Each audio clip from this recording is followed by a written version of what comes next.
Hello friends, in the series on the income tax cases, today we will discuss the issue of document identification number.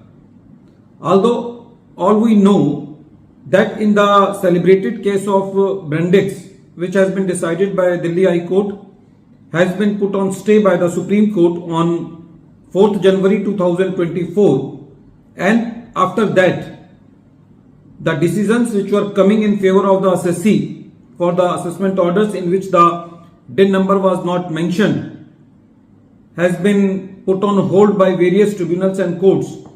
Although in one case Bombay High Court has asked the department whether the stay given by the Supreme Court applies to all, but even in that case also the clear-cut judgment has not come.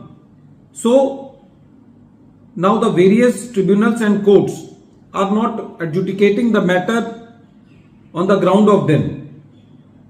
But this case is before the date of Supreme Court stay in the case of Brandex, but this case is very important. The date of the judgment is 22nd December 2023, and this case will become more important when the Supreme Court will dismiss the appeal of the assessee in the case of Brandex.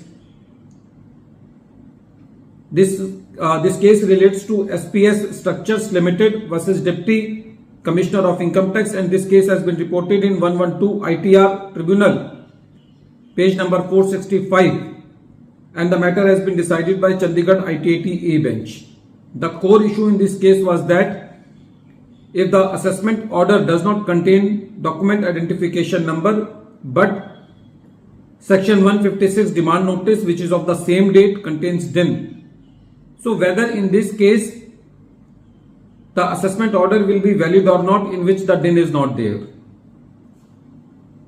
When this matter came to Chandigarh Tribunal, because the assessee was contesting that the assessment order and demand notice are two separate documents, it was the plea of the assessee that there is no exception given in the circular number 19/2019 dated 14th August 2019 and circular number 27/2019 dated 26th September 2019 that more than one communication for the same assessment year issued by the same assessing officer, whether DIN should be in all the documents, or if the DIN is only one document, then whether it will give a escape route to the department or not. So when this matter came to the tribunal said that there is no exception according to the circulars, and whatever number of the documents or the orders or the communications are issued by the revenue, then it is the mandate of the circulars that in each document the document identification number should be in the body of the order or the communication. If it is not there, then it is not valid.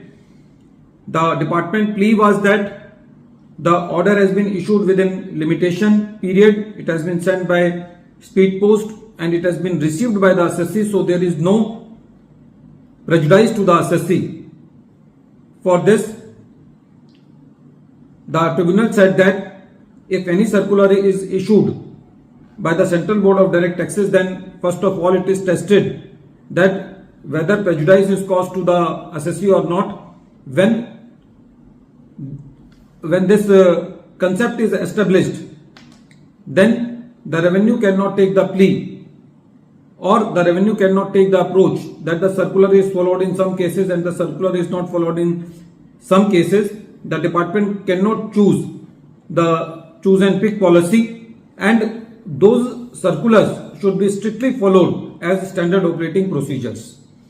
So in the present case, according to the tribunal, if the DIN number is not there in the assessment order, even if it is in the section 156 demand notice, even then the assessment order will be null and void.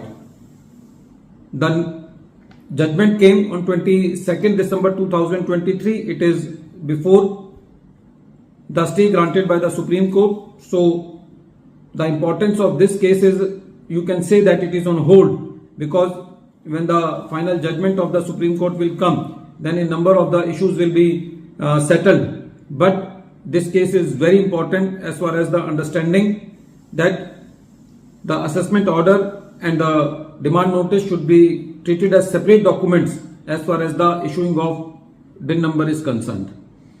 At the end of this video, once again I am repeating the name of the case. The name of the case is SPS Structures Limited versus Deputy Commissioner of Income Tax, and this case has been reported in 112 ITR Tribunal at page number 465, and the matter has been decided by Chandigarh ITAT A bench, and the date of the judgment is 22nd December 2023. Thank you, friends.